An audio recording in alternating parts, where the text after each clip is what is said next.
G'day, young fella. Noisy little ewes. Oh, excuse me. How did you get out of the ute? They talked me into taking one of these pups home, so just take them nice and steady, hence why I brought no dogs out. But these being the first lambs of the year, I dare say there'll be a few foxes out tonight sniffing around. They got their heads down straight away, which is good. Good morning, everyone. What's going on today? As you can see, we've got a new team member. This is Carly, her name is. She's a pure Kelpie. She's all black nearly, with a little bit of white on her chest. But that's not the only exciting news for the morning. I've just come out, it's the 1st of May. I've just come out the paddock to check on the ewes. I've been checking them the past couple of days. They're due on the 7th, but last year they all lambed sort of 5 days earlier. And so I've been checking them, and I come out here, that's about midday, and got our first lamb. G'day, young fella. He's only been born the past couple of hours by the look of it. Couple hours old and already walking. I won't disturb her, and I'll keep these ewes away. They think they're going to get fed, but yeah, there's the official start of lambing 23. Gone most of the way around the paddock, but there is a couple of ewes up there that might have also had a lamb, maybe. They're by themselves, so I'll go and have a bit of a look and see what we can find. Hey, Carly. Hey, what are you up to? Well, there's another two up there. 2 sets of twins, I think. Fair in the thistles, what a lovely spot to lamb. The only patch in the paddock, and they choose to lamb there. Good cover, I suppose. That's what they usually look for.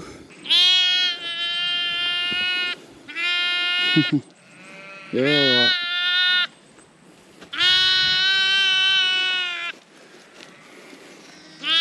Noisy little ewes. What are you doing? You're alright, Mum. Just put these two back together so they don't get mismothered. What are you doing? You're alright. Good girl. Good mum. Full bellies. Hey? Noisy little ewes. I'll leave them be.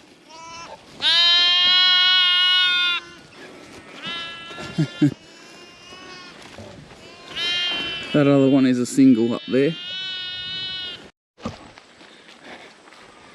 Just found this one lying in the grass.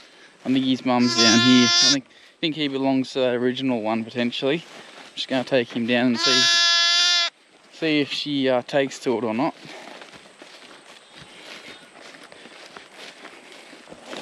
There is another ewe there that has lambed actually. I'll sit him on the fence here and I'll chase her back up along the fence and see if she comes back to it. Oh, excuse me. How did you get out of the ute? Hey, look a bit happier now. Yeah, so that's 2 sets of twins and a single so far. That's one of the things we probably worry about a little bit is because they're AIs and were inseminated on the same day, they're all going to lamb sort of, you know, within a couple of days, or at least they did last year. And that's always a bit of a worry with mismothering, but they did find last year there's 70 in a 16 hectare paddock, so you know there is plenty of room, I would think. We did consider splitting them up like in half and putting sort of, or whatever that is, 35 in each paddock, just to limit that chance of mismothering. We will be checking them morning and night, so, and luckily the Dorsets are very good mums. It would be a bit different if we were lambing merinos, AIing merinos, because well, the real fine wool merinos anyway, they're generally pretty terrible mothers. Just a little quick insight into Carly here. I've been doing a pro graze course that's run by the DPI, Department of Primary Industries, and it was our last session on, what's today? Today's Monday. It was our last session on Friday, and they generally are held at one of the participants' properties, so you know they held it here once for one session. It was over 8 sessions, I think it was, and it was a big property over at Bungendore, and they talked me into taking one of these pups home, so that's how that happened. But no, the owner had a few sheep in the yard, so he took me out the back and showed me what she was sort of doing and how interested she was already, and it was, yeah, it's pretty incredible. She's 11 weeks old and she was already sort of working the sheep. It's totally different to, for example, Maggie. Maggie didn't, you know, was very much a people person and was attached to you. You know, didn't want to chase a sheep for a long time and was getting a bit worried. And then one day, all of a sudden, it just clicked, and she was, you know, totally infatuated with the sheep. Then it was just like flicking a switch. You could see it. You know, I think from memory, one day we were working in the yards, and she sort of went up to a sheep, and it took off. And then, you know, all of a sudden, that was the switch. Then she realised what she could do, and that was a bit of, well, fun, I suppose. That's the whole point of it. It's a game for the kelpies, and, you know, working them and mustering them, and that's why they enjoy it so much. And that's, I guess, why they don't ask for anything in return, because they just love it so much. You're all right, aren't you? Hey?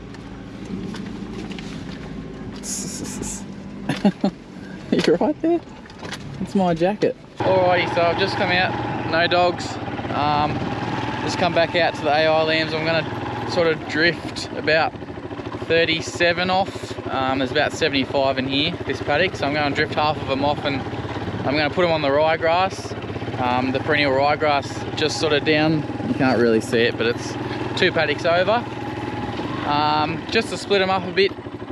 Yeah, just had a chat to Dad, and if we can split them up, then they're less likely to miss mother. So we'll just slowly walk them down there. It's not going to hurt them. Just take them nice and steady, hence why I bought no dogs out. And yeah, we'll see how we get on, I suppose. You also notice I bought the CTX 200 bike out, Honda Ag bike. If you don't know what they are, if you do know, you know exactly why I bought it out. But if you don't, they're extremely quiet. So I'm nearly up to them now, and they haven't even seen me yet. Probably the best thing about this bike. Worst thing is it's heavy as. So if you come off and it lands on you, it can hurt a little bit. So I'll just sit here and count them for a second, and if I can just drive through there or something, that might be easiest.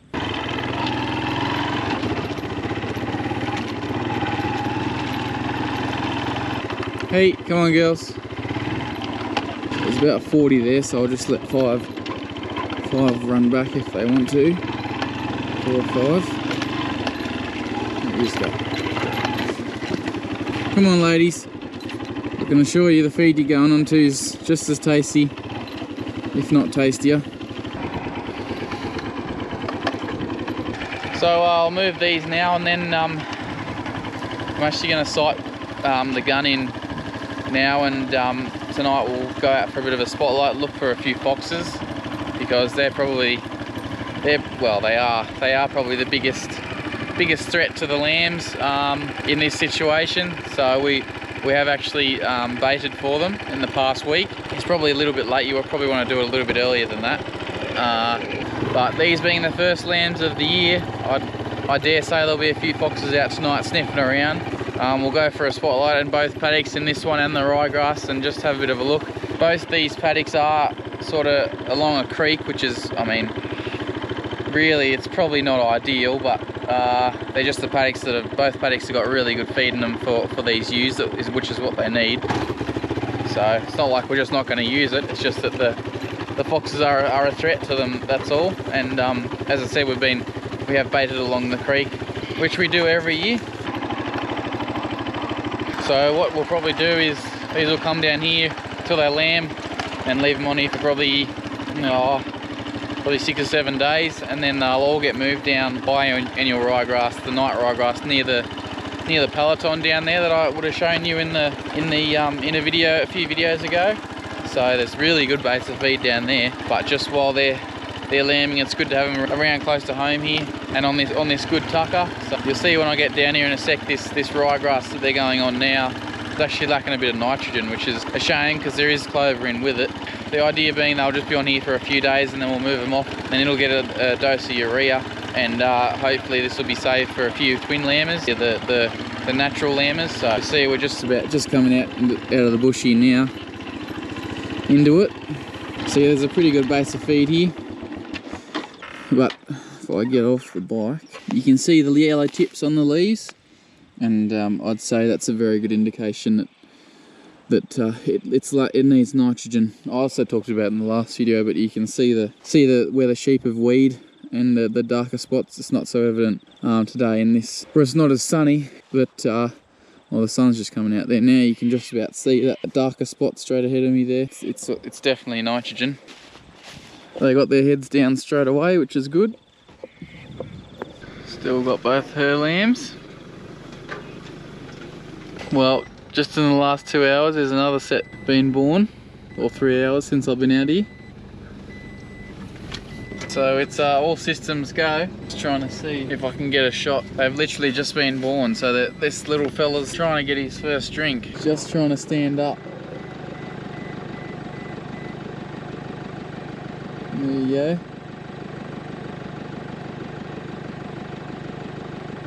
I'll just leave them. Won't keep disturbing them.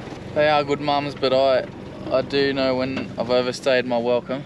So that other one next to him has just been born, and she's still licking that one, and when they lick them it just sort of stimulates them to get going and, you know, breathe on their own and things. So but anyway guys, I think it's going to wrap it up for another video. I just sighted the gun in and just been cleaning up the shed here. We had 56 mils over the past 2-3 days, so it's been a bit wet today. I wanted to get the single lambers in, stud lambers in, and give them a drench. But yeah, the yards are just too much of a mess this morning, so we'll do that tomorrow I think. But yeah, just trying to clean this shed up in case we've got to bring some of these lambs, using lambs in to put them under cover for whatever reason. So just making a bit of room there. So no, I hope you enjoyed that one. It'll be a pretty short little video I'd say, but can't miss the first lambs of 2023 season, so thousands more to come. Anyway, we'll catch you in the next one. Alrighty, see you guys, bye.